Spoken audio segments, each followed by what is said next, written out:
Okay, so I copy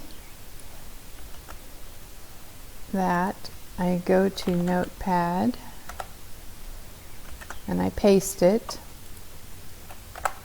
and then I copy it from Notepad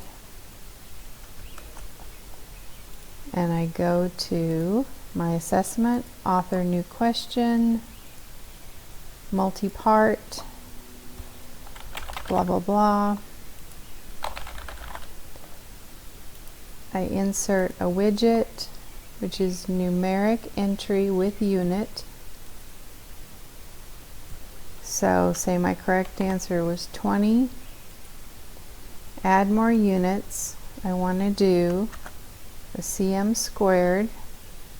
When I click away from that, or I try to add more units, I get this enter valid unit error, and I can't ever get it pasted in there. What am I doing wrong?